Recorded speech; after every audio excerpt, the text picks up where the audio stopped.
Bwana wetu Yesu Kristo, tunakuinua na tunakutukuza. Wastahili sifa na utukufu wewe Bwana. Umejaa nguvu na mamlaka. Arrested thy contability. Osatima liberated thy contilibi. Ferocity thy contraband. Adiazeted thy Father. Asante ni kwa kufanya sisi Bwana Jehova Jireh tuweze kutambua siri iliyo ndani ya maandiko. Na kutupa kibali hicho Bwana cha kutulia, cha kukaa na kutulia katika neno lako Bwana.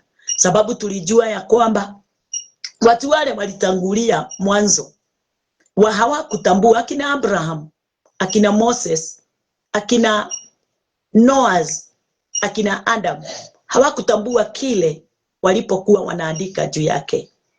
Mababa wetu wote wa zamani hawakukitambua. Walitaka kukijua lakini hawakukijua. Mfalme, ni kwa sababu walikuwa wanaandika ni kwa ajili yetu sisi. Ndio sisi tukuje tuweze kukitambua na kukielewa na kukaa ndani yake, kwa sababu wao walikataa kukaa ndani yake. Na kuinua Bwana wetu Yesu Kristo kwa sababu ya huo upendo mkuu uliotupenda nao kama sisi wa watu wa siku hizi. Wale Bwana Jehova Jireh tuko katika neema ya Kristo Yesu. Wale Bwana Jehova Jireh huduma yote ile tunayoipokea inatoka katika Kristo, na tunazungumziwa kutokana na kazi ile Kristo Yesu aliyoifanya ya msalaba. Alikufa na akazikwa na akafufuka. Nao neema yote Bwana Jehova Jireh tukaweza kuipokea. Na sasa hivi Bwana tunaitwa wana wa Mungu wasio na hatia.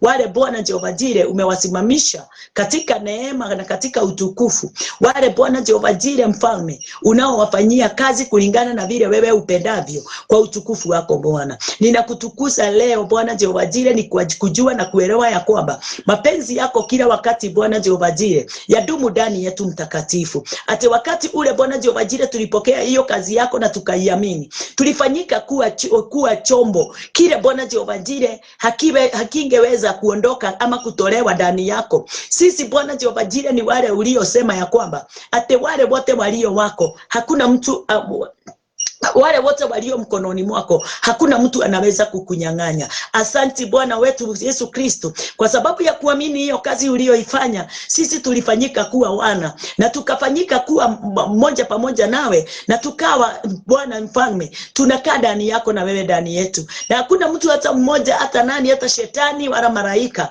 wala Bwana Jehova Jireh nini ama nini kinaweza kututoa kwako Bwana. Ni kwa sababu tulifanyika kuwa mmoja kulingana na vile Bwana ulivyotaka na ulivyokusudia Mungu wetu kutoka mwanzo. Asante Mungu wa utukufu na Mungu wa neema. Wewe ulitupa uponyaji tu hivyo bure. Ulitufungua Bwana Jehova Jireh kutokana na kifo na mauti. Ulitupa Bwana Jehova Jireh hekima na neema zile Bwana Jehova Jireh hazikupatikana na wale walitutangulia mababa wetu wa zamani. Recorded thy contribution, Holy Barricaded thy Father. Desire my Lord Jehovah God. We consent Boria Gramasesete. Ditima Sevari Abetedi thy Father Jehovah God. Tunafurahi sana Bwana kwa kujua ya kwamba majina yetu imeandikwa katika kitabu ya uzima. Mahali pale Bwana Jehova Jireh mtakatifu. Tunafurahia Jehova Jireh mfalme kwa kujua ya kwamba hapa ulimwenguni sio mahali petu. Ni kwa sababu hata neno lako lilituambia sisi si wa ulimwengu. Sisi ni wa biguni Bwana. Na sasa tunaamini Bwana biguni ndio mahali petu. Mahali pale Bwana Jehova Jireh mfalme umetuweka katika mkono wako wa kulia pamoja na Kristo Yesu, na ndio tuweze Bwana Jehova Jireh kupata pumziko kama vile mfalme Mungu wetu wewe ulipumzika na Kristo Yesu akapumzika wakati ule alimaliza kazi yake. Nasi amefanya tuweze kupumzika wakati ule Bwana Jehova Jireh tulikufa na tukazikwa pamoja naye, kwa katika kuamini Bwana Jehova Jireh kazi yake imekamilika. Naye akasema ya kwamba yote imekwisha na haitaweza na hakuna mwanadamu yeyote yule atakayeamini ataweza kuhesabiwa kuwa mwenye dhambi. Pokea sifa Bwana wetu Yesu Kristo asubuhi ya leo. Ni kwa sababu mambo yote yamefanyika kwa neema. Yamefanyika Bwana Jehova Jireh katika uwema na ushindi wote mfalme, kwa utukufu wako Bwana. Asante Mungu wetu na Baba wetu, ni kwa sababu umeponya mioyo yetu, umeponya maisha yetu ya mwilini, umeponya maisha yetu Bwana Jehova Jireh ya rohoni. Na sasa Bwana mfalme Furahia ukuu na utukufu wako. Mamlaka yote Bwana Jehova Jireh kutoka kwako Yesu Kristo tumeipokea, mfalme wa ajabu, kwa sababu wewe ndiye ulitupa. Ulituambia ya kwamba, uliambia mitume ya kwamba ate ulipokea nguvu za ulipokea mamlaka yote ya biguni na hata ya ulimwengu ikawa yako. Na sasa siku hizi Bwana tunatawala katika hizo nguvu na hiyo mamlaka. Hatuna chochote kile kinaweza Bwana Jehova Jireh kutuweka wazi ndani ya mioyo yetu ya kwamba ate sisi tunaweza patana na kifo wala dhambi. Umetutoa huko kote na tumesimama kadri na mapenzi yako. Pokea sifa, ni kwa sababu hakuna roho wala nguvu wala mamlaka wala usultani wala Bwana Jehova Jireh ufalme wowote wa giza sinaweza Bwana Jehova Jireh sisi kutuondosa katika mkono wako wala katika kazi yako. Ni kwa sababu Bwana u pamoja nasi, utuhudumie na huduma iliyo na nguvu na uwezo kuliko yale mengine yote Bwana Jehova Jireh watu wanaokufikiria. Na ni katika jina la Yesu Kristo tumeomba na tumeamini. Amen, amen, amen. Hallelujah. Nashukuru Bwana wetu Yesu Kristo kwa pendo lake kuu lile amenipa asubuhi ya leo, siku ya Wednesday, ndio niweze kunena pamoja nawe. Amenifungua macho yangu ya rohoni na akafungua sikio langu la rohoni.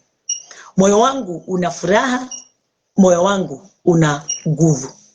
Moyo wangu umeondokewa na mazoea yale yote niliyokuwa nayo wakati ule nilikuwa sikuwa nimefunguka jicho la rohoni.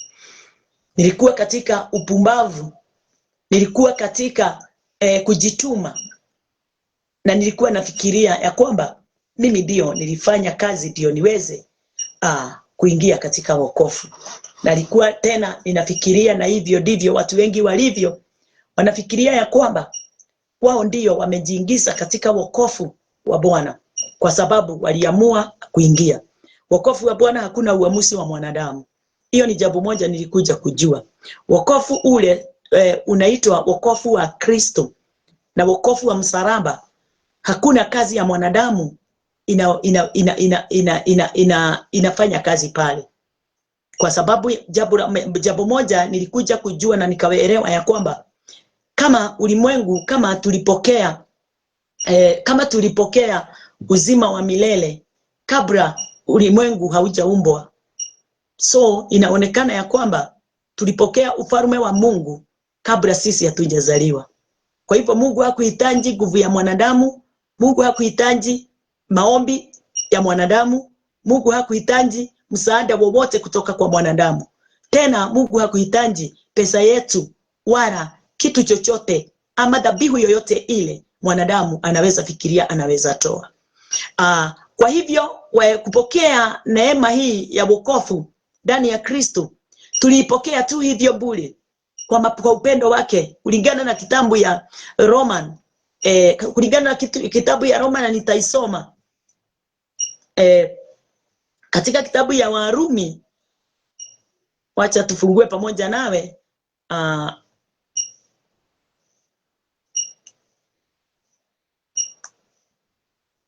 katika kitabu ya Roman 3:24. Inatuambia kwamba asante sana my dear Eric kwa kuwa pamoja nami asubuhi ya leo. Nashukuru sana ni kwa kuona ya kwamba simu yako iko sawa, kwa sababu ulikuwa umepotea kwa muda. Lakini kwa sasa endelea na kubarikiwa na kuinuliwa katika neema yote. Neno linasema ya kwamba katika kitabu ya Roman 3:24, being justified freely by his grace through the redemption that is in Christ Jesus. Na nikasema ya kwamba, na ninasema ya kwamba kulingana na vile neno linavyosema, ate tulihesabiwa haki bure kwa neema. Tulihesabiwa haki hivyo bure kwa neema, sio kwa sababu tulikula mesa. Hapana, si kwa sababu tulikula mwili wa Kristo, si kwa sababu tulibatizwa. Na hii ni kitu sitakosa kuwa ninaongea, sababu watu wamedanganyika na wamedanganyika na wamedanganyika. Wanafikiria ni nguvu zao zimewapeleka kuwa Mungu aweze kuwapenda. Hapana, neno la Bwana linatuambia kwamba alitupenda kabla hatujazaliwa, na tena anasema ya kwamba alitubariki na baraka zote za rohoni kabla ya msingi wa ulimwengu. Tena inasema katika hiyo ni Ephesians 1. Tena 3 alitubariki na baraka zote. 4 akatuambia kwamba alituita na akatuchagua. Haleluya. Na wakati alipotuita na akatuchagua, alitusafisha. Ulisafishwa kabla haujazaliwa. Ulisafishwa kabla haujazaliwa. Na akakupa kibali katika ulimwengu. Kwa hivyo hata kabla haujazaliwa, kibali cha utawala wa ulimwengu ulikuwa umepewa. Mtu wa Mungu, usidanganyike. Usifuate maneno ya watu. Wale wanataka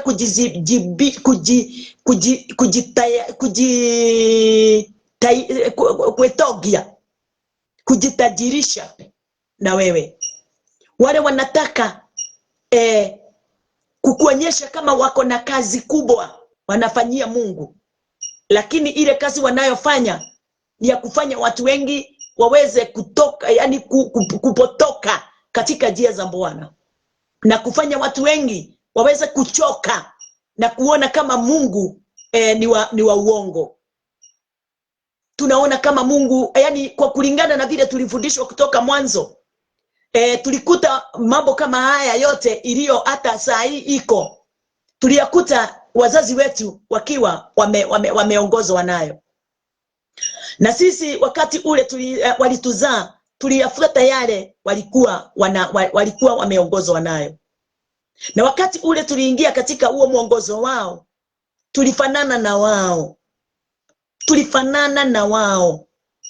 Na wakati tulipofanana na wao, macho yetu ya rohoni, kulingana na Ephesians 1 from 16, macho yetu ya rohoni ikawa damu, ikafungwa, tukaacha kuona. Kwa sababu ya mafundisho haikuwa na uzima. Mafundisho haikuwa na neema yoyote ile ya kufanya sisi tuweze kutambua juu ya ufalme wa mbinguni. Tukaonyeshwa ufalme wa mbinguni na njia ingine tofauti kulingana na vile Biblia inavyosema. Tukaonyeshwa Kristo ati kumfikia yeye ni jambo mzito sana. Bwana asifiwe. Tukaonyeshwa Mungu amejaa kifo ndani yake. Tukaonyeshwa Mungu amejaa chuki. Tumeonyeshwa Mungu amejaa yani vita. Tukaonyeshwa Mungu asiye na huruma. Hata kama tukiiba na tukiomba tunamwambia Mungu umejaa huruma, tunaelewa katika matendo na katika kufikiria kwa udani tuaona Mungu mwenye asio na huruma. Lakini watu wa Mungu, nataka kumwambia kwamba wakati utakubali kuchukua nafasi ya kujisomea maandiko na kukubali kuwa chini ya watumishi walio na ufunuo wa Mungu na mamlaka ile Mungu amewapa, wale amejichagulia na kuwatuma waweze kuwa katika kazi ya kuongoza kondoo zake kwa njia ya Mungu harisi, mtu wa Mungu ndio utatambua Mungu wetu amejaa huruma. Mungu wangu hana kifo ndani yake, na hawezi furahi wakati nimegojeka, hawezi furahi wakati nimekufa, hawezi kubali. Na hata ndio alisema ya kwamba hafurahishi na kifo ya mwenye dhambi. Yes, hafurahishi na hiyo kifo ya mtu mwenye hajageuka, hajatubu. Na sio kutubu kwa midomo, ni kumgeukia yeye na kuwa na moyo wake, naye anakupa moyo wake. Yani tunakuwa ya kwamba mimi na Mungu moyoni tumefanyika kuwa mmoja. Hii ni mambo yani hatukufundishwa. Na wakati ule watumishi hawa walitangulia, walitufundisha, wakaona haikuji kulingana na vile inavyofaa, waliingilia prosperity. Wakaanza kufundisha prosperity kama ndio njia ya kufanya watu wengi waweze kupokea uzima wa milele na kupendwa na Mungu na kuokoka, kutenda matendo. Paka wa leo wako ndani tu ya prosperity. Siku ya leo tunaongea yani wako tu katika mafundisho ya prosperity. Na mimi nataka kusema ya kwamba ndani ya maandiko hakuna fundisho kama hilo. Prosperity gospel hiyo ilitokana na watu, ilitokana na hao wahubiri wana hapo 15 years ago. Yeah. Au ndio wameintroduce hiyo kitu. Zamani zile za kale haikuwako. Watu walikuwa wanatazama Kristo na kazi yake. Wakakuja wakaharibu, watu wakaanza hata kama walikuwa wamechanganya na sheria na traditions, hawakuwa wanajua kitu kingine isipokuwa Mungu, Yesu. Walikuwa wanajua Yesu na Mungu na matradition yao na sheria ya Musa. Lakini sasa tukagraduate, tukaongezewa prosperity. Hiyo sasa imekuja kuharibu kabisa, na imeharibu kabisa, na watu wengi wamechukia kanisa sababu promises zile tunapromisiwa kwa ndani ya hizo mafundisho ya prosperities na mengine hatuja yakutana nayo na hatuja yapata. Ndivyo nilifurahi sana wakati ule Mungu aliweza kunipa moyo wa kuisoma andiko na kuambia hivyo, wewe mwanamke unaelea, wewe mwanamke umeolewa, wewe single mother, wewe divorce, wewe kijana msichana, una nafasi kubwa sana yako ya kujisomea maandiko. Na wakati unaposoma, namba 2, uweze kuwa chini ya mtumishi wa Bwana anayejua maandiko. Sio mambo ya kuambiwa tu umebarikiwa na hujaambiwa hiyo baraka imepitia wapi na ni kwa nini umebarikiwa. Kwa sababu tunafaa tujue hayo yote. Kwa nini nimebarikiwa? Nimefanya nini? Akikwambia ni kwa sababu umefanya, ni kwa sababu umetoa, ujue huyo sio mtumishi. Hiyo ni scam, anakudanganya. Ni mambo yani sio jambo Yesu alikuja nayo. Hatujabarikiwa ni kwa sababu ya kufanya kitu. Tumekuta baraka zote zimepeanwa. Na ninaweza kukusomea. Wacha kwanza nirudie huu mstari nilikuwa ninasoma, alafu nikusomea hiyo.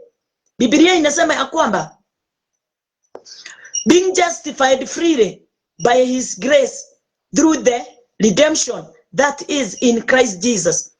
Hatukuokolewa kwa sababu ya kazi yetu, wala kwa kitu chochote kutoka kwa mwanadamu yeyote yule, wala kwa biashara zetu, wala kwa kitendo makanisani, wala kwa sababu nimependa fulani, wala kwa sababu nimesaidia akina fulani, akina mabishop na maakibishop na mapastors. Haya yote wala ati nimepeana uwanja kanisa ikajengwa. Haujabarikiwa ni kwa sababu ya haya yote umewafanya. No, haukupokea redemption kwa sababu umefanya hayo. Tumepokea redemption ile imefichwa ndani ya Kristo Yesu. Na jana ndio nilikwambia kwamba tusiposoma Old Testament tuweze kupokea mystery, ile siri, mambo yale yamefichwa ndani ya Old Testament. Ndio tuje tuweze kuitambua kupitia Christ in New Testament, from the book of Acts to Revelation.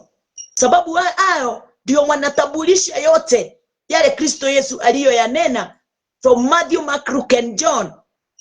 Halafu kuendelea na Old Testament yote. Bwana asifiwe. Haya yote tutaendelea. Hii ni ya jana kumalizia. Halafu hii communion, unaona nimeandika hapa communion bread. Nitakuonyesha mambo haya. Kwa sababu watu wamewekea ni makona yani watu wametilia maanani sana communion, Holy Communion.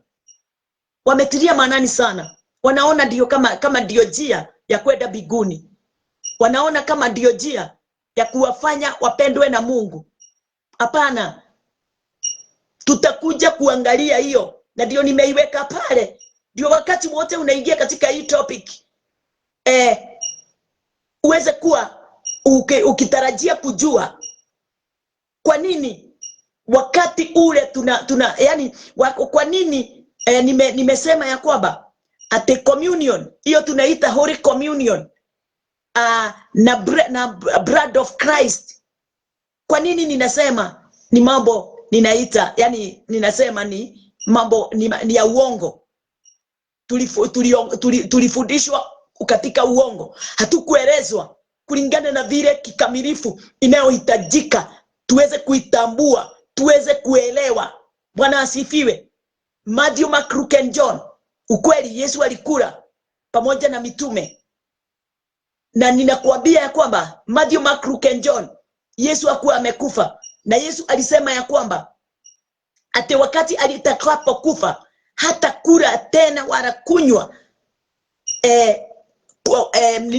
ikutoka kwa hiyo matunda, hata kunywa tena hiyo damu ya mazao, hata kunywa tena hiyo damu ya mazao. Bwana asifiwe. Kwa hivyo na ndio unaona from act hakuna kazi kama hiyo ilifanyika tena ya kula mesa, kunywa divai, sababu ilikuwa kivuli. Na ndio nimekuandikia ni shando, ilikuwa kivuli. Yesu alikuwa anaipeana Matthew, Mark, Luke and John ikiwa kivuli, ikiwa mfano wa mambo mema yale yatakuja kuonekana wakati ule atakapo sulubishwa msalabani baada ya kufa. Sasa ile damu haitakuwa damu tena ya kondoo wala ya mwanadamu, itakuwa damu hiyo imefananishwa na Holy Spirit. Ule mwili hautakuwa mwili tena wa kukula mkate ule Yesu alikuwa wanamega pamoja, ilikuwa mfano. Sasa watu ni wakule neno. Yesu akasema mtakula na munikunywe. Yes, mtanikula na munikunywe. Kukula Yesu na kukunywa Yesu. Maandiko inasema katika kitabu ya Hebrews 10 I think 7 inasema ya kwamba kwanza John akasema mtanikula na munikunywe, tukumulya na tumunywe todo niwe mugate wa moyo. Akasema mimi ndiye mkate wa uzima. Kwa hivyo niwe tukulya na niwe tukunywa. Ali blood, ali Roho Mutheru. Kupitia nini? Neno lake. Akasema katika kitabu ya Hebrews, wacha tusome na wewe. Katika kitabu ya Hebrews, Waibrania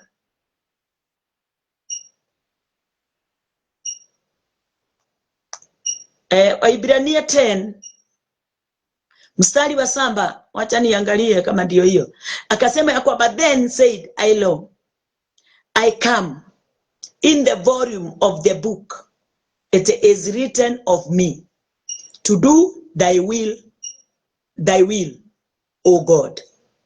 Ndipo niliposema tazama nimekuja katika gombo la chuo nimeandikiwa. Kwa hivyo ukitaka kutambua Christ na uweze kumujua, hatutamkula kama mkate umetengenezwa na ngano, hatutamkunywa kama juice imetengenezwa na matunda ya miti ama mazao. Anasema ya kwamba nimekuja katika gombo la chuo, hapo ndipo nimeandikiwa. Ati tutampata katika neno, tutamsoma, tutamtabua katika neno. Wakati tutakapokula kwa soma lile neno, neno hilo ndio mwili wake. Wakati tutakaposoma hilo neno ndio Roho Mtakatifu, ndiye divine spirit. Na wakati ule ile neno litakapoingia ndani yetu, neno na roho simeingia ndani yetu, tumemmega yeye. Huyo ndiye tunamega wakati tunapokula, tunapolisoma neno, wakati tunapoliamini neno, tumemmega. Akawaambia mtanikula na munikunywe. Wakati ule walirudi nyuma 60, 12 kabaki.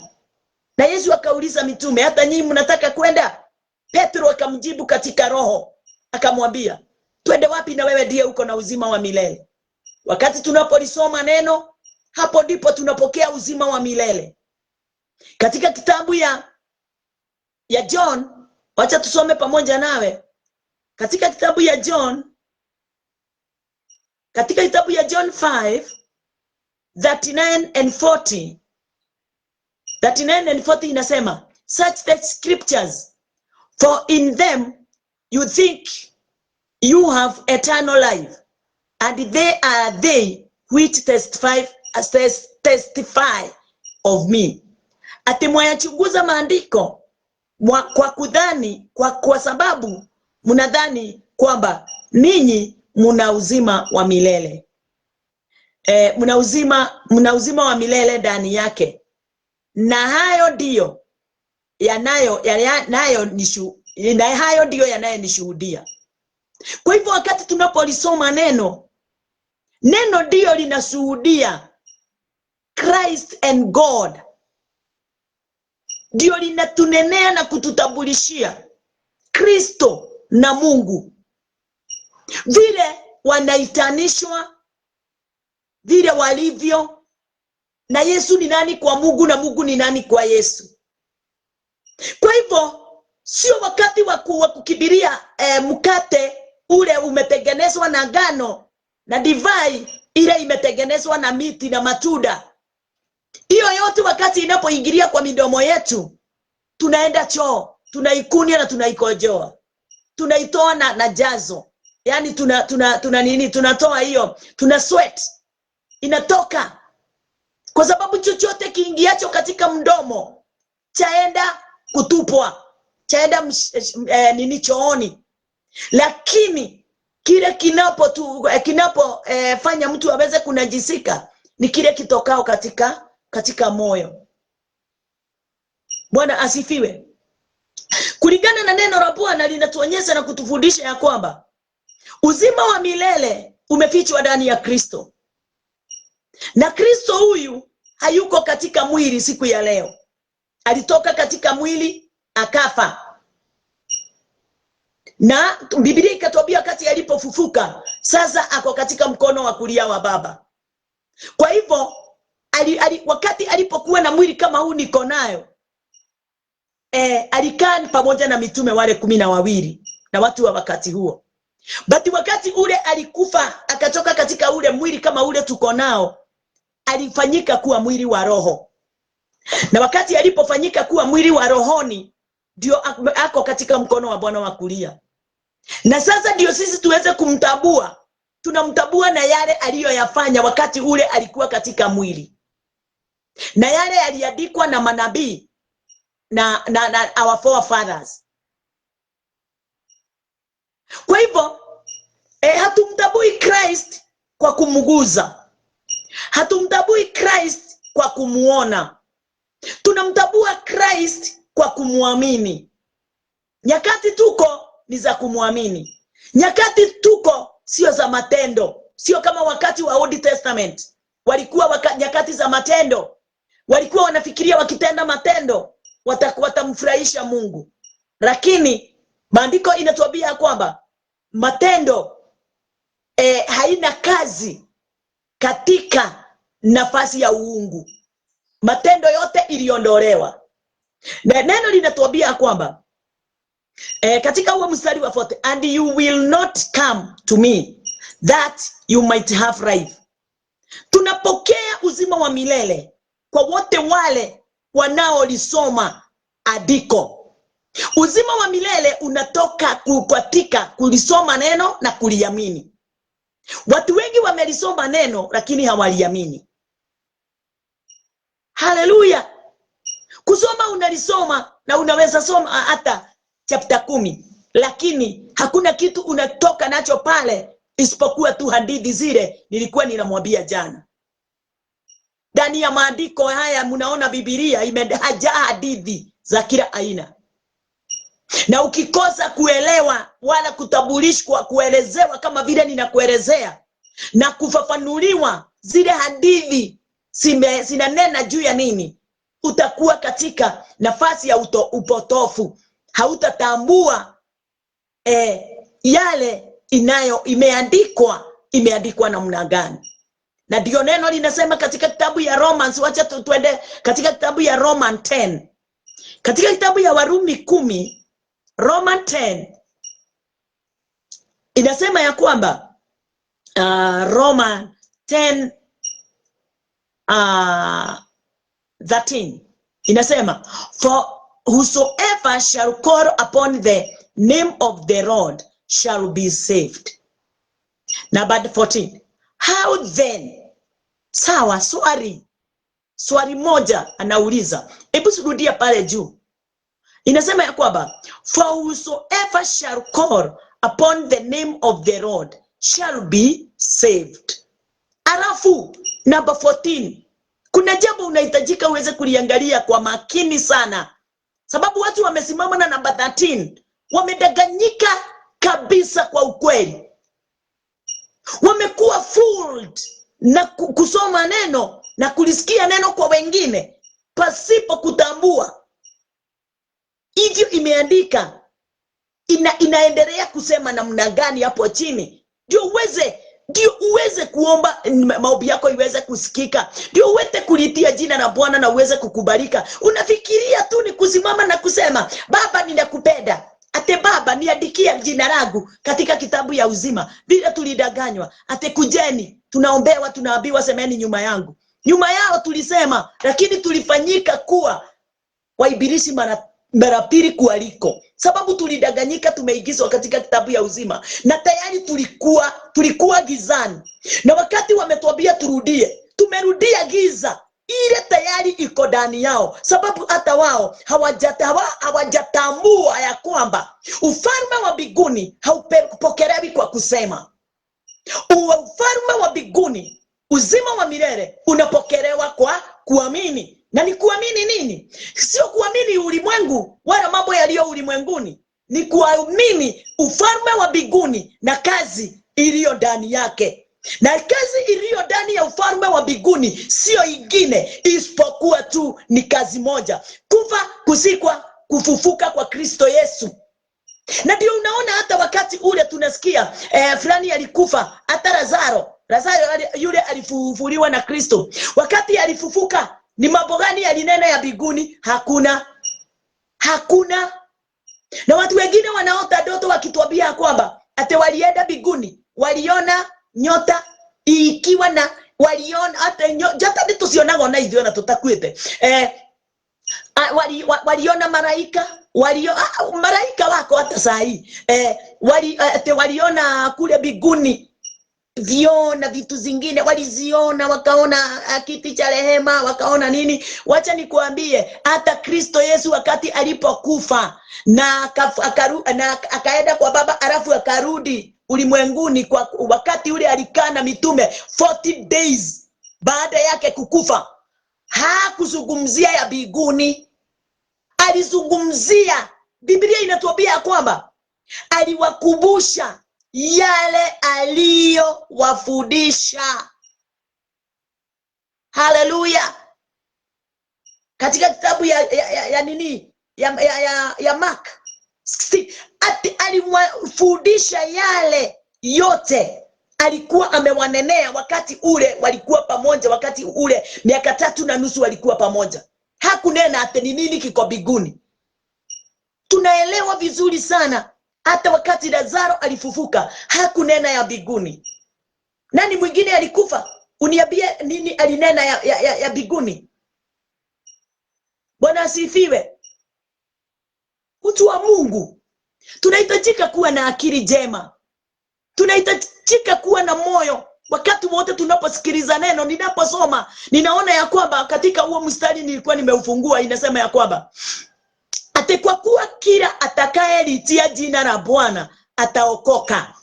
Kama ni kulitia tu jina la Bwana, sisi wote mpaka nani, hata nani angekuwa yani angekuwa ameokoka.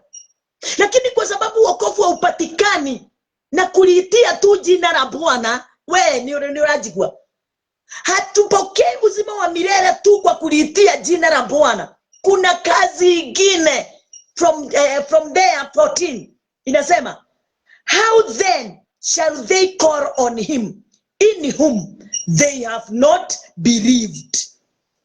Unaweza liitia jina la Bwana namna gani kama haujamwamini? Unawezaje? Wajuaje linafaa tunafaa kuomba namna hii kama hauna mtu wa kukuelekeza, kama hauna mtu wa kukufundisha vile unafaa kumwamini, kama haujajua, hauna mtu wa kukuelekeza? Your mentor is very very very very important. Yule mtu ametambua siri ya biguni, ya ufalme wa biguni, sababu hakuna kitu kingine tunafaa kuwa tunafundisha isipokuwa tu the kingdom of God. Kingdom of God ni lazima kuwe na taratibu. Kuna taratibu kabisa, sio tu kusema ate yeyote yule, yani ukafikiria hivyo imeandikwa ndio hivyo, nawe unaulizwa ate na Kiswahili, wacha nikusomee. Basi wamuiteje? Wamuiteje yeye wasiyemwamini? Ni watu wangapi wanamuita Mungu wakiwa wamemwamini? Na watamwaminije kama inauliza tena, wamwaminije yeye wasiyemsikia? Kwa hivyo ni lazima uwe na mtu atakaye simama kwenye mwanya uweze kumtegea sikio. Yeye yule ametumwa katika maisha yako. Tena wamsikieje pasipo mhubiri? Hiyo ni namba 14. Iko na maswali inakuuliza, ndio utoke katika ndoto ya kufikiria ati wakati tu utaomba, wakati tu utalitia jina la Bwana atakusikia. Kuna yeye yule anayesikia usiku na mchana. Kunaye yule anaye etilia maanani kwa dhamana pamkuwa pamoja naye. Yule mtu amemwamini, na amemwamini kwa njia ile iliyo katika kazi ya Kristo Yesu. Sio kwamba ati kwa sababu wewe umetajirika unafikiria ati kwa sababu umetajirika, tajirika hata tajirika uwe na chochote, hata ulimwengu uweze kuwa wako. Kama hujaamini Mungu, kwa utajiri ni kwa nguvu zako, kwa utajiri ni kwa ile bidii yako. Utajiri ni kwa bidii yako. Kama wewe sio mgonjwa unafaa kuwa tajiri. Kama uko na nguvu na uwezo, mikono yako inaweza fanya kazi, uko na macho yanaona, hata wale vipofu tunaona wanafanya. Haleluya. Kama una uwezo tajirika. Na hakuna mtu atakuuliza watajirika namna gani, ama unafanya nini ndio uweze kuwa, ama uwekwe jela kwa sababu umetajirika. Hapana. Tajirika, lakini usikaweze kufikiria wala kudhania umetajirishwa na Mungu ati sasa kwa sababu amekutajirisha ni kukupenda, anakupenda. Wewe ni mwana wa Mungu na hawezi kukuachilia. Wewe umeumbwa kulingana na vile Mungu alivyo, kwa hivyo hawezi kukutupa. But ndio uweze kupokea uzima wa milele. Tumesoma pale juu katika kitabu ya John 5. Haleluya. Kama hujamtambua Christ na ile kazi aliyoifanya, wewe na utajiri wako kama yule tajiri na maskini, utajiri wake wote ulikuwa mkubwa, aliuacha, na yeye mwenyewe mwenye utajiri akaingia katika jehanamu ya moto. Yule aliyekuwa maskini, na sisemi watu wawe maskini kwa sababu hata kuwa maskini tena si vizuri. Unafaa kama wewe uko mzima, fanya kazi uweze kuwa tajiri. Fanya kazi uweze kutoshereka kwa mambo yale yote inayohitajika. Bidii yako ndio utajiri wako. Utajiri wako ni bidii yako. Bwana asifiwe. Sio ati ni Mungu anakupa gari ananyima fulani.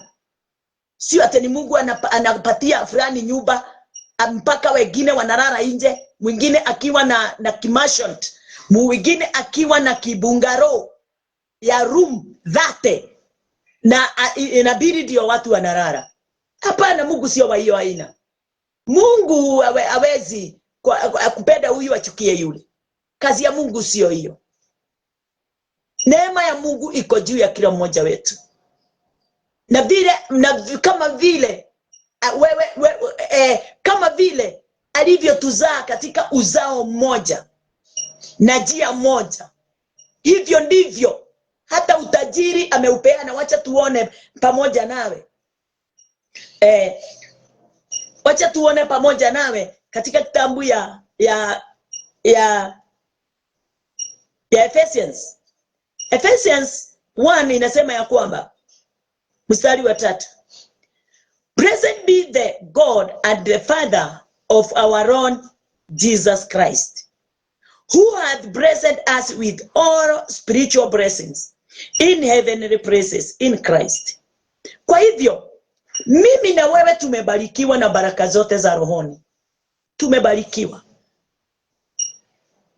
Na ati fulani hajabarikiwa ati ndio unamuona anafaa maguo imeraruka. Hapana, amebarikiwa. Lakini kongosete yake hana knowledge.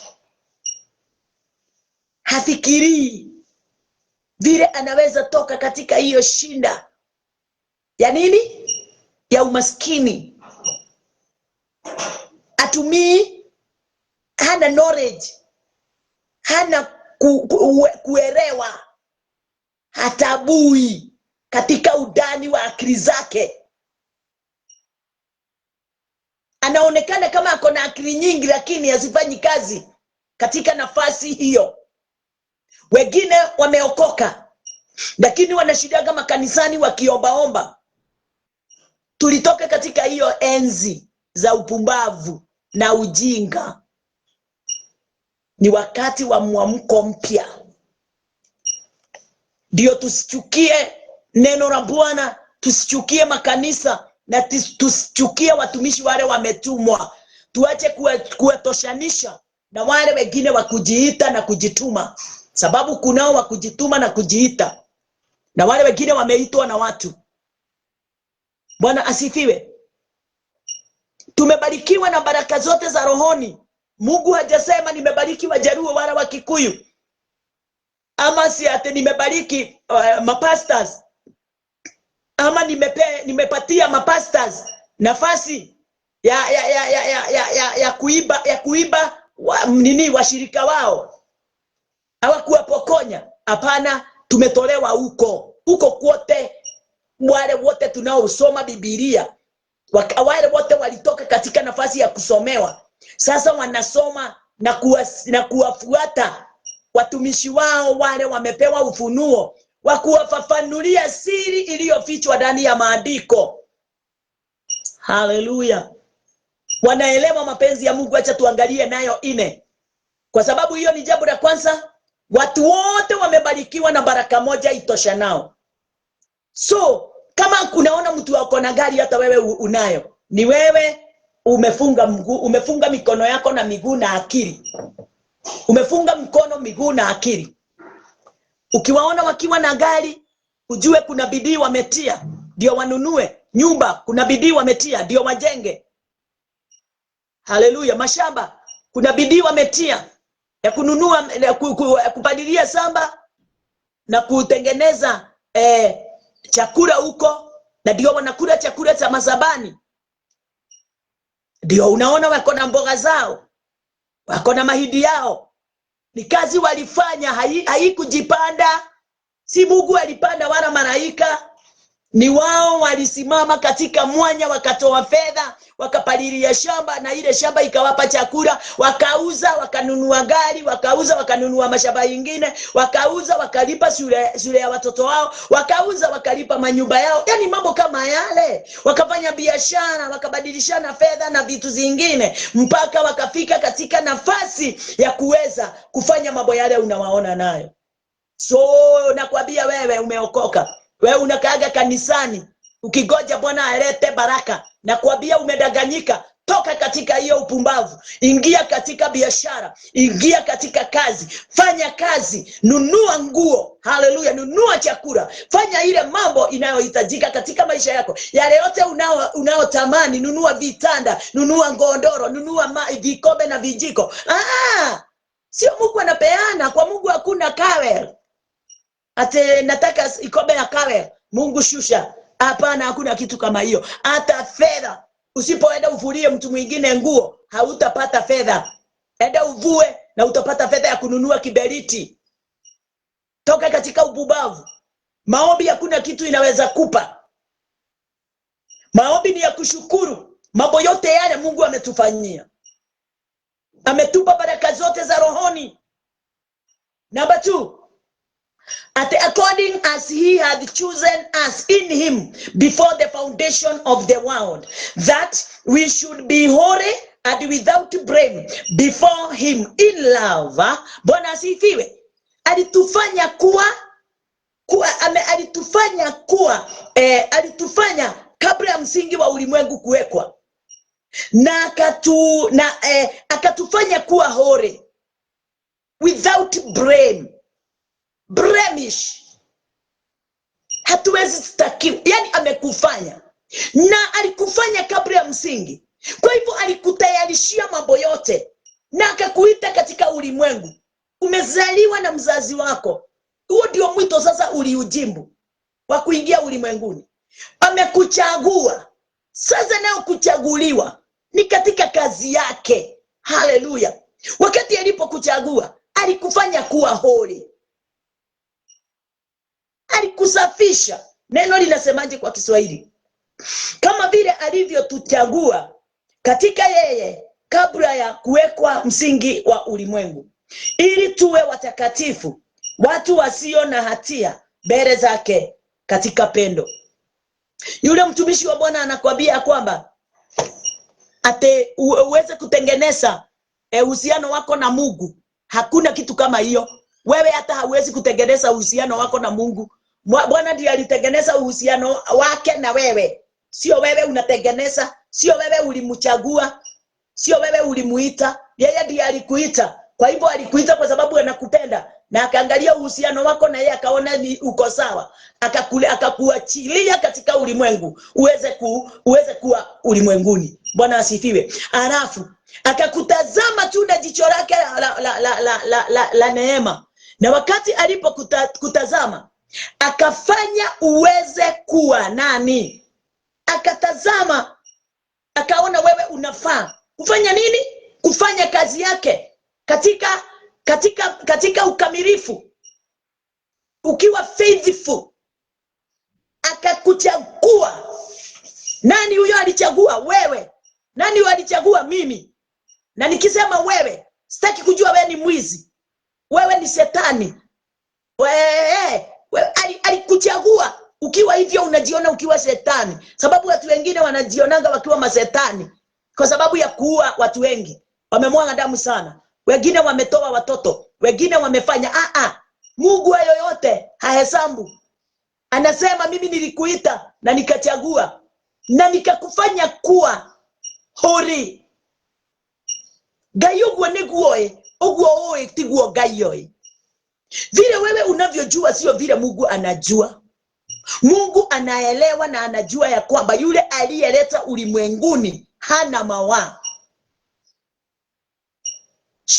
He is holy. Hallelujah. Haya mengine yote unaoangalia ni yako, ni ya kikwenu, ni your traditions. Bwana asifiwe. Mwambie ninakupenda, na ndio ninakufichulia hii siri ndani ya maandiko. Ndio vile tu tutakuwa tukiendelea kusoma uweze kutambua mambo mengi na mambo ya ajabu yale yamefichwa ndani ya ile maandiko. Ndio uweze kumuona Mungu na dimension nyingine. Uache kumuona vile manabii wanatokea katika injili na kusema Mungu amekasirika. Ungiona mundu urauga ati Ngai niarakarita ni undu wa andu wa bururi ucio ni wa maheni ti munabii.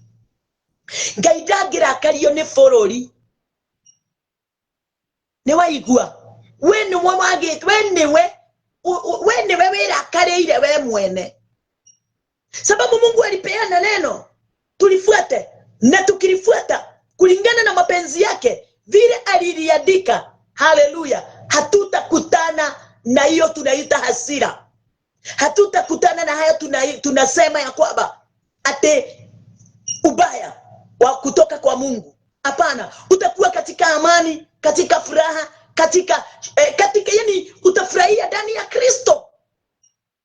Lakini yeyote yule atakaa nje ya Kristo, maandiko inasema ya kwamba ati kiboko kilio katika mkono wa mhubiri. Hiyo upanga ulio katika mkono wa mhubiri, mtu asiogope.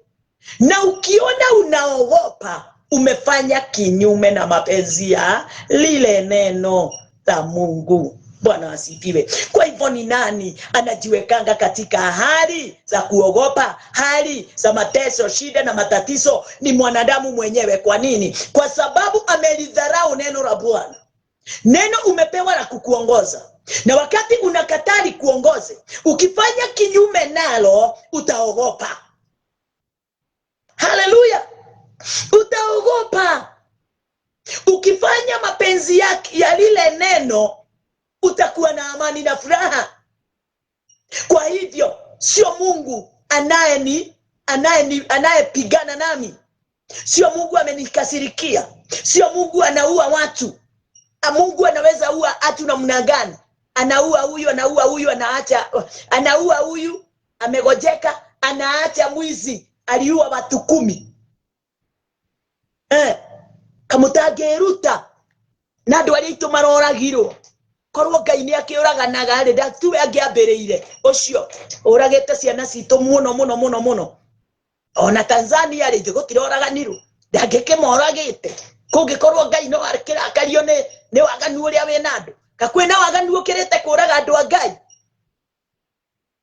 na mundu ucio agatura muoyo. Ni andu igana moraganite, ni andu igana marikidi na peti andu na makamanina.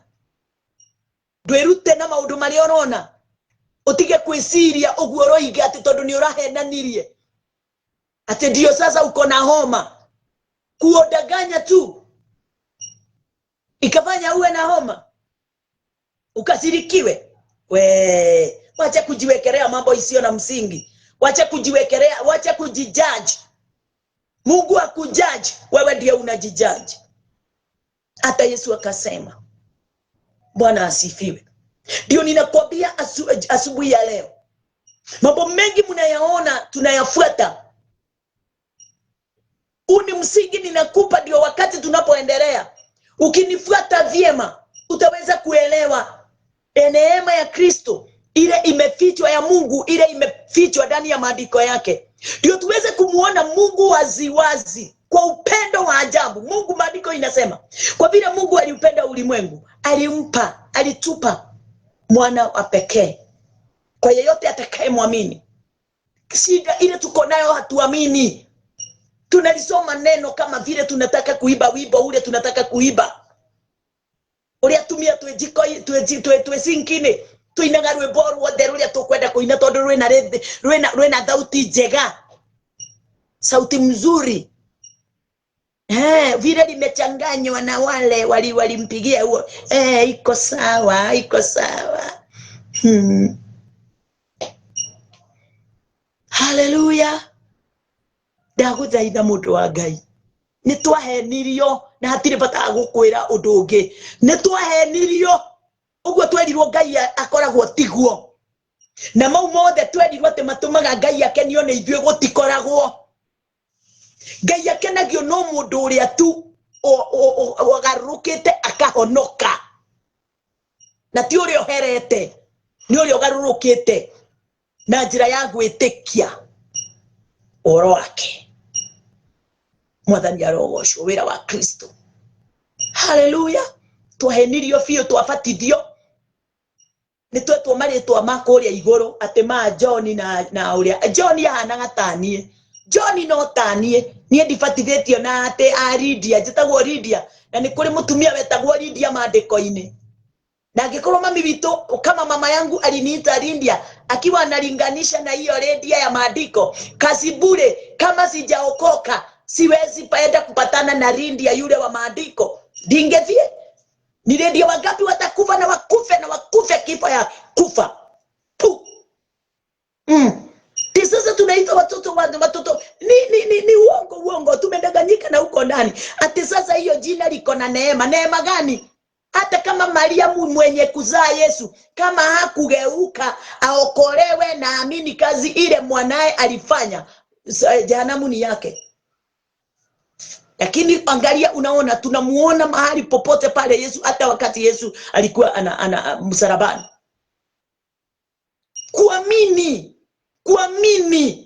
Kuamini sio matendo, sio kazi. Haya mengine yote, wakati mtu anapoamini kazi ya Kristo ndani yake, haya mengine yote inajiumba katika udani wangu na katika udani wako, kwa sababu Christ ni upendo. Christ is love. Hiyo love inajiumba katika udani, inaendelea ikipanuka, ikinenepa. Unakuta ukifanya jambo lolote haufanyi kwa sababu umeambiwa, sio command, sio kuamulishwa, ni kwa moyo umejitolea kufanya jambo lolote lile, kwa sababu yule aliye giver alikupa. Yes, alikupa huo moyo wake umejaa nguvu na uwezo. Alikupa huo moyo wake wa kupenda. Alikupa huo moyo wake wa kupeana. Alikupa huo moyo wake wa kutoa mali. Alikupa huo moyo wake wa kuhubiri. Alikupa huo moyo wake wa kuomba. Alikupa huo moyo wake wa kuhurumia. Alikupa huo moyo wake wa kuenda kuona marafiki na kuwaongoza. Kile kiko ndani ya Kristo. Wakati tunapomwamini, tunapokea mara moja, tunakipokea mara moja, tunakipokea wakati tunafuata maandiko, tukiendelea kuisoma. Hii ni foundation ya watu. Na nikiona nikite haya communion niguo weyuragie niki gikiandikite na ndari arari iguru riake. Nitaongea siku ikifika katika hii message. Bwana asifiwe. Watu wa Mungu, my dears, usidanganyike kwa jambo lolote unaloliona.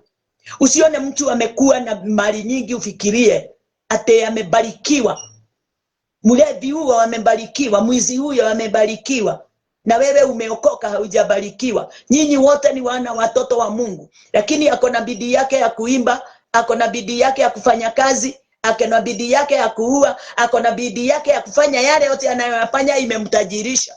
Na wewe kama ni kulala, umetajirishwa na usingizi, lazima uwe maskini. Kama wewe ni mdhaifu kwa mambo mengine haufanyi, na ndio inaweza kukupatia chakula, utakuwa maskini kwa hiyo jambo, na utaenda uchi ukiwa tu kanisani, ukiwa tu unaombewa na kupakwa mafuta. Ndio uweze kujua ya kwamba Mungu hapatikani kwa mafuta.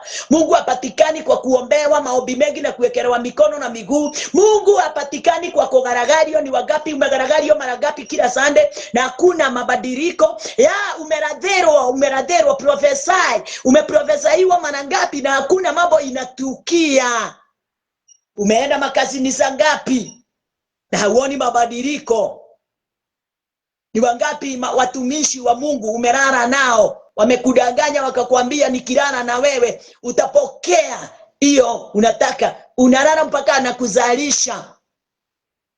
Badala ya upungukiwe na shida zinaongezeka. Sasa ni kulea watoto, kulea mtoto. Na kama akona ugonjwa anakupa ugonjwa, unashughulikia kila kitu. Chunga. Mungu hapatikani na hizo njia za watu. Mawazo ya watu tuiondoe katika neno.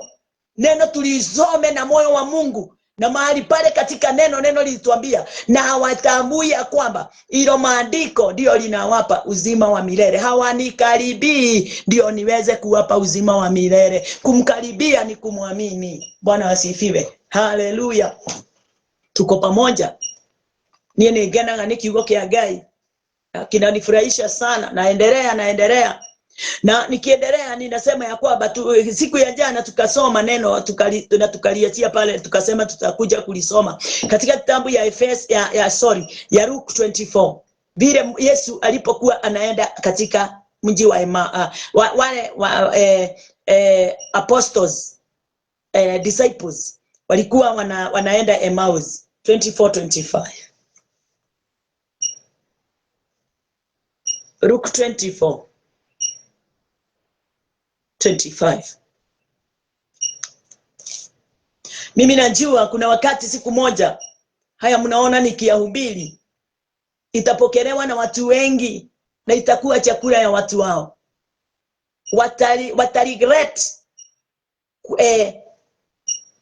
maisha yao ya nyuma, kama vile nilijiuliza nilikuwa wapi, paka nikajiuliza. Na sasa watu wale wote nimehubiria prosperity na kupakwa mafuta na revival, atakuja uwe revived. Kama Kristo ako ndani yangu usiku na mchana, mimi niko revived. Kama Kristo hakuna wakati anaweza kuwa ndani yangu alafu awe amefifia. Hawezi fifia. Na kama ni yeye, hata mimi sitafifia. Na kama ni yeye aliye ndani yangu, hakuna wakati nitaregea. Bwana asifiwe. Kila wakati niko na moto wa Roho, kwa sababu aliye ndani yangu ni moto wa Roho. Na moto wa Roho si kusema ni moto wa kuchoma, yani ni moyo. Niko na moyo ndani yangu, niko na uzima ndani yangu, ule wa umilele. Bwana asifiwe. 24:25. Akawauliza, kwa sababu alikuwa mmoja wa wale wanasemanga, mimi nasikia sina nguvu leo, mimi nasikia nimekasirika, mimi hata sitambui yale nilifundishwa. Na hao ndio wale watu walikuwa wawili wakienda Emmaus. Anasema, then he said unto them, O fools and slow of heart to believe all that the prophets have spoken. Akawaambia, enyi msiofahamu, wenye mioyo mizito ya kuamini yote walio yasema manabii. Yes. Akawaribuke. Rebuke ya God sio rebuke ya mtu mwenye, ama rebuke ya Christ our God sio rebuke ile inaweza tolewa na mtu amekasirika ama na mtu asiye na moyo wa Mungu. Rebuke ya Christ hakuwa rebuke kwa maneno tu, aliwa rebuke through the word. Bwana asifiwe. Hata sisi watumishi, rebuke ile tunafaa kurebuke watu nayo sio kuwa rebuke kikawaida, ordinary ama kiulimwengu. Tunafaa kurebuke everyone kupitia neno la Bwana. Tunafaa kurebuke everyone kinyume na mapenzi ya Bwana. Mawazo yake imeenda nje ya mapenzi ya Bwana kupitia through the word of God. Nani akawaambia, then he said unto them, O fools. Yeah. Hii fool sio wa kuwatusi. Sio kuwatusi. Akawaambia, O fools and slow of heart to believe all that the prophet have spoken. Akawaambia, enyi msiofahamu, wenye mioyo mizito ya kuamini yote walio yasema manabii. Alafu akasema 26, ought not Christ to have suffered this day and to enter into his glory? Je, haikupasa Kristo kupata mateso haya na kuingia katika utukufu wake? Unajua, walikuwa wanasemezana vile walikuwa wanafikiri. Watu wengi wanaongozwa na mawazo yao wakati wanapoendelea na kazi zao. Na wengine wakati wako ndani ya makanisa, badala ya kutumia neno, waliamini neno liweze kuwaongoza, wanatumia akili zao. Hawa watu walikuwa ukisoma, kwa sababu sitaki kusoma kwa sababu ya time, utaona walikuwa wanasema, na tulikuwa tunadhani yeye ndiye ataokoa Waisraeli kutokana na shida zao na maadui wao. Tulikuwa tunafikiria hivyo, lakini sasa alikufa. Sasa hii ni siku ya 3, na tunasikia kwamba akina Mariamu wameenda hawakumuona, Petro wameenda hawakumuona. Sasa hata hatujui namna gani, na hawajui yeye wanayeambia hivyo yeye ndiye yeye. Wanadhani wanajua maandiko na wamepokea uzima wa milele kuipitia. Hata hao walikuwa wanadhani hivyo na hawajamkaribia. Kwa hivyo hawa hata kama walikuwa mitume hawakumkaribia Bwana, hawakumkaribia, hawakumtambua. Hata kama walikuwa mitume hawakumtambua Christ, hawakutambua yale yote yalikuwa yameandikwa katika Old Testament, in scriptures. Hawakutambua kazi ya Kristo. Hata wakati Kristo alikufa hawakukumbuka yale yote Kristo alikuwa amewanenea. Walidhani. Hivyo ndivyo kanisa lilivyo siku ya leo, na hata watumishi wengi, sio wote lakini watumishi wengi, wale wanaohubiri wako katika hii ni kategori hii ya kudhani wamepokea ufalme wa mbinguni na hawamkaribii Christ, hawaamini neno ndio liweze kuwapa uzima wa milele. Bwana asifiwe. Asubuhi ya leo nataka kukuambia jambo moja.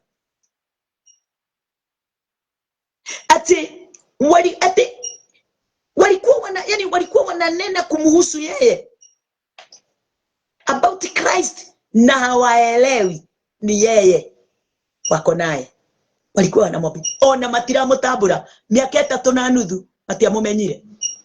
Kumbuka mwanamke yule alikuwa katika kisima 38 years akiwa kanisani na hajatambua Christ, na Christ alikuwa tu within, lakini hakumtambua. But wakati ule walikuwa wanangojea malaika achibue maji, yule mtu Yesu alikuwa anajua miaka 38 tondu ngoragwo roguko na ngoragwo nawe hindi ciothe ugioka miaka 38 okuturaga guku, no wetagirira muraika aujuge mai, wetagirira sheria erute wira thiini waku, nayo sheria ndiri undu ingihota gugwikira mundu wakwa. Ni ukwenda kuhona? Yesu akauliza, ni ukwenda kuhona? Naye akasema, sina mtu hata saa hiyo hajaamini anaweza pona pasipo mtu. Yesu akamwambia, mimi hapa mtu, mimi hapa. Chukua godoro. Alikuwa anadhani ataiwekwa katika ile maji ya sheria. Watu walikuwa wanangoja, lakini Yesu alimwambia chukua godoro. Na kwa sababu yule mtu moyo wake ulikuwa, hakuna kitu kingine alikuwa anahitaji, ni uponyaji. Wakati alipoambiwa chukua godoro lako, mara moja aliamka akachukua godoro na akajikuta amesimama. Mtu wa Mungu, wahitaji kitu moja. Achilia yale yote ulionayo, achilia yale yote umeyabeba, achilia huo mzigo uko katika mawazo yako, moyo wako. Wewe nakuambia uko kanisani na hata ama pengine haujaokoka, nakuambia wewe Mungu anakupenda. Wewe umeokolewa na unajua umeokolewa. Ondoa mawazo hayo, ondoa hiyo kazi unaongezea juu ya wokovu. Na wewe haujaokoka, geukia Christ.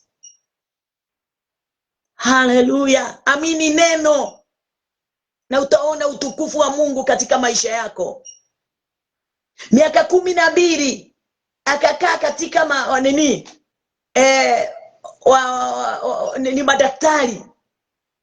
Wale walimtibu miaka 12 akitokwa na damu, kansa ya nyungu. Akawa nayo 12 good years. Kwa hivyo kansa ilikuwa kwa hata wakati huo, hata kama hatujaandikiwa ni kansa. Lakini ni ugonjwa gani hiyo ya kutokwa na damu hata saa hii? Bleeding. akatokwa na damu. Miaka 12 akatibiwa na matibabu wengi, akamaliza vitu zake po. Vile watu wamedanganyika na wamedanganywa. Badala wawe katika kazi ya Bwana kwa moyo yao, na kwa sababu Mungu amewaita waweze kuingia katika kazi yao na vitu zao, wanangojea waongozwe na watu wasio na roho wa Bwana na wasio na akili njema. Wamekuja ndio waweze kujitajirisha. Lakini watu wa Mungu, vile tunavyoendelea na kutambua, wacheni tuendelee na kuelewa mapenzi ya Mungu katika maisha yetu. Ati jambo lolote kama sasa hivi, mimi bereni nilikuwa ninafanya hiyo kazi, nilikuwa nafikiria mimi ndio nitaweza kufanya nyumba yangu isimame, kufanya watoto wangu waokolewe, kufanya hii na yale mengine. Na kwa sababu watu wanapenda sana hiyo kazi, hata ukiwaambia mambo kama haya hawaamini, sababu wanakagozi kaliwekwa katika akili zao na kakakifinyiriwa, kakafunika akili za pande ya uungu. Wako tu na akili za ulimwengu na wataka kufanya tu ulimwengu, wataka kutimiza tu ulimwengu.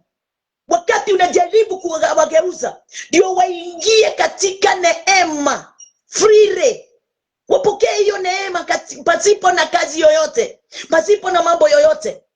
Ati katika kuamini nitatenda hili jambo, katika kuamini na katika hiyo neema ya Kristo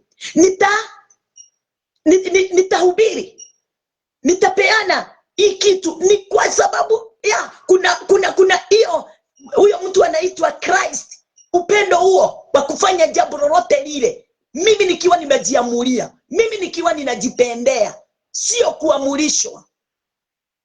Hata sadaka na tithes, hizo mnaita tithes. Mimi ninajua tithe na njia nyingine, sijui. Kwa hiyo tithe tulikuwa tumefundishwa, tutakuja tu kuitambua. Kwa katika hata sadaka, sio sadaka, si kitu ya kutoa kwa sababu umebakisha. Ni kitu itokao moyoni. Unaweza toa sadaka kubwa hata kuliko vile ulivyokuwa unatoa tithe. Haya ni mambo yale sasa Kristo alikuja kupanda ndani ya mioyo yetu. Bereni tulikuwa katika kazi na katika kufanyishwa mambo, katika kutoa wanakondoo, katika kutoa damu. Katika kutoa akina Dav, Jiwas. Katika kwenda kutoa terere na nini. Ndio tuweze kutimiza sheria ya kutoa tithe. Na kuambia mtu wa Mungu, toke katika madanganyo. Kitu yoyote inaitwa tithe tunayoitoa tuweze kujua ya kwamba hiyo ilikuwa ni ya Abraham. Wakati ule Abraham alienda katika mawindo, sio mawindo, alienda katika kupigania nevio yake. Wakati aliposhinda kile aliweza kuteka nyara, ndio alikuja kuleta. Kwa hivyo kitu chochote cha kutekwa nyara, kama unajua haujaenda vita, usifikirie unaweza. Alitoa tithe vitu za nyara, vitu zile waliweza kutaha, ndio ile matahete neo yale custom yao ya Israelites, ya Yahudi, yale usio yale kacha yao. Tokete tugekirwo kacha etale ito hadi tumukire Kristo tale na kacha yake ni ufalme wa mbinguni. Tufanye tuweze kuwa kama vile alivyo, vile alijitoa, na sisi tujitoe katika kazi yake. Tuache kupima mambo haya na yale mengine. Kwa Kristo hakuna kipimo, kwa sababu yeye wa kazi yake ni giving, na sisi kazi yetu ni receiving. Tumereceive kutoka kwake upendo wote, nguvu zote, mali yote, kila aina. Na si kwa kusukumiwa, ni kwa kujipendea. Ametupa kwa kupenda, kwa kuamua. Na sisi tunafaa tupokee kwa kupenda na kuwa katika kuamini ati ya kwamba mambo yote yametimia. Bwana asifiwe. Na kupenda mtu wa Mungu. Na ndio unaona nikikwambia haya yote, tutoke katika madanganyo. walikuwa wanaenda Emmaus, lakini hawakuwa wamemtambua. Kwa hivyo kazi ile wangefanya, walikuwa wanafanya ni kazi tu ya sheria, ni kazi tu ya kudhani, ni kazi tu ya kufikiria mambo makubwa, maajabu, na kuona Mungu kama amekuja kuwapigania wala yani kazi ya tewera wa Ngai ni tawari wa kuhonania tu. Hakuna kazi nyingine. Yesu akawaambia miujiza na maishara hakuna ingine mtapata kuona kutoka sasa, ila tu ile ilikuwa ya Kana ya Galilaya. Bwana asifiwe. Wakati unaongea juu ya Christ, usiweke Christ katika mawazo yako. Uweze kumfafanua na mawazo yako. Mfafanue kulingana na vile neno linavyosema. Lile linamfafanua yeye. Lile linapeana kulingana na vile na kazi yake yote. Tukiangalia katika kitabu ya Matthew 5, na ninaona hiyo ndio tunaweza maliza nayo. Katika kitabu ya Matthew 5, Matthew 5:44 inasema, but I say unto you, love your enemies, bless them that curse you, do good to them that hate you, and pray for them which despitefully use you. Bwana asifiwe. Matthew 5:44. Kiswahili inakwambia, lakini mimi nawaambia, wapendeni adui zenu. Hii ni kitu moja hakifikiriki. Ate umpende adui. Yule aliua mtoto wako. Umpende yule mtu aliiba pesa yako. Umpende mwanamke yule aliiba bwanako. Umpende bwanako yule alikutesa kwa mambo haya na haya na yale mengine. Umpende bibi yako yule alienda akarara na neighbor ama akazaa mtoto akiwa tu kwako. Adui, penda huyo walilala na yeye. Yesu akasema, wale wamekufanya baya, wale wanakudharau, wale wanakutusi, ati lakini mimi nawaambia, wapendeni adui zenu, waobeeni wanao waudhi. Tuwapende wale wanaotuudhi, maadui wetu. Number 45, that you may be the children of your Father which is in heaven, for he maketh his sun to rise on the evil and on the good, and sendeth rain on the just and on the unjust. Hii neno ilinifundisha mambo makubwa, na ndivyo niliangalia. Mungu anafanya mvua inyeshe kwa tajiri na kwa maskini. Haleluya. Wacha tusome na Kiswahili. Ili mpate kuwa wana wa baba yenu aliye mbinguni, maana yeye huangazia jua lake waofu na wema, huanyeshea mvua wenye haki na wasio haki. Kwa hivyo Mungu ako na kipendeleo ama hana kipendeleo? Mungu hana kipendeleo. Mungu hana kipendeleo. Hawezi bariki huyu alafu ananyima huyu. Mungu amefanya mambo yote equally. Ametutoshanisha sisi wote. Hana kipendeleo. Ni matamshi ya watu wengi, badala ya waweze kuwa na ufunuo wakati wanaposoma neno, wanatuletea neno lisilo kamili, sababu hawajajua kulisoma Old Testament na kulifafanua in New Testament.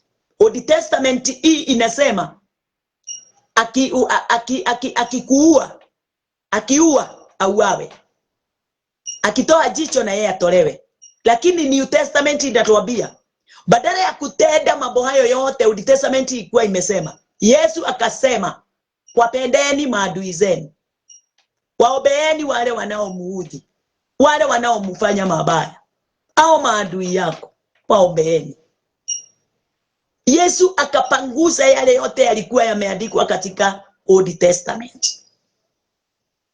Sababu Yesu Kristo, yeye aliyekuja nyuma ya sheria ya Musa, yeye ndiye alileta kile kinaofaa kufuatwa siku ya leo.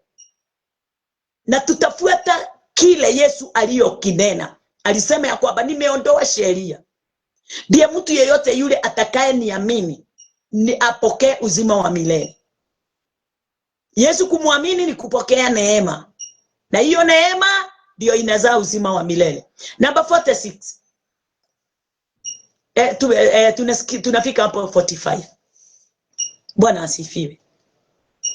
Na nashukuru, yani nasema ya kwamba hawa watu walikuwa wanapigana katika hali ya kulingana na vile wamefanywa nao wanafanyana. Hawakuwa wamepokea Roho Mtakatifu. Hawakuwa na roho. Wewe umeshapokea roho. Roho wa Mungu yu ndani yako. Kwa hivyo amekupa uwezo na nguvu ya kumpenda your andui, your hater, yule anayekukosea, yule anayekufanya mambo mabaya. Neno la Bwana linasema ya kwamba mpende. Sababu ni gani? Kristo alituletea upendo, na ule upendo akauweka ndani, akaondoa uadui wote ule ulikuwa umewekwa na sheria ya Musa. Bwana asifiwe. Wakati tumekubali kuamini gospel, tunabadilika. Lakini ujue watu wa zamani hawakuwa hakukuwa na gospel of Christ. Haikuwa introduced. Ilikuwa mystery. Yesu alikuwa amefichwa. Neema ya Kristo ilikuwa haijatolewa uwazi. Sisi tumekuja kuipokea katika uwazi in New Testament. Kwa hivyo tuna uwezo na nguvu ya kuwaombea maadui wetu, ya kuwapenda maadui wale wanao tuingilia. Bwana asifiwe. Kwa hivyo wakati unaona mambo haya, mnaona tunasema Mungu alifanya, tunafaa tuiangalie pande nyingine. Mambo yale iko ndani ya Old Testament, mpaka zile chuki zote zimeandikwa, uwaji wa Mungu na nini. Tuangalie New Testament ndio tuweze kujua kweli huyu ni pande hii ya Old Testament ni Mungu ama ni kivuli. Ni kivuli ama ni Mungu. Watu wengi waliongea maneno yao. Watu wengi waliongea maneno yao. Hata kama waliongea yale Mungu aliwaambia, waliongezea. Hawakuwa wanajua wanaongea juu ya nani. Yesu ndiye amekuja kuleta ufafanuzi kabisa kuhusu upendo ulio ndani ya Mungu kumpitia yeye Christ Jesus. Hallelujah. Bwana asifiwe. Nashukuru Bwana sana kwa mahali nimefika. Kesho tutaendelea na pamoja nawe. Tutaona mambo mengi, kwa sababu ninaomba tu this foundation ile tuliwekwa baya na bofu, tulidanganywa na tukadanganyika, tukawa fooled. Lakini sasa wote wale watakaoamini neno la Bwana watafunguliwa na watakuwa katika hekima na uwezo na utukufu wa Bwana. Tuombe. Bwana wetu uliye mbinguni, Yesu Kristo, ndani yetu, ni kwa sababu ulifanya mbinguni ndani yetu, na sisi ukafanya tukaweza kuingia ndani yako, ukafika kuwa mbinguni yetu mtakatifu. Asante ni kwa sababu ya neema yako na ufalme wako usio na mwisho katika maisha yetu. Tunasema wewe ndiye mwenye neema, na wewe kibali chote kinatoka kwako. Umetufundisha na kutuelekeza kulingana na mapenzi yako kupitia katika kazi yako ile Bwana umefanya iweze kufanyika maishani mwetu. Pokea sifa Bwana wetu Yesu Kristo. Asante ni kwa sababu ya Roho wako Mtakatifu, na asante ni kwa sababu ya kutuongoza. Na kesho yake Bwana tunaamini ya kwamba utatunenea utatuongoza, utatufundisha, utatuelekeza katika mapenzi yako, wewe mtakatifu mwenye uwezo. Tunakuinua na tunakutukuza, na ni katika jina lako Yesu Kristo tumeomba na tumeamini. Amen. Amen. Amen. Nampenda, wacheni tuonane siku ya kesho masaa kama hiyo tu tuliingia.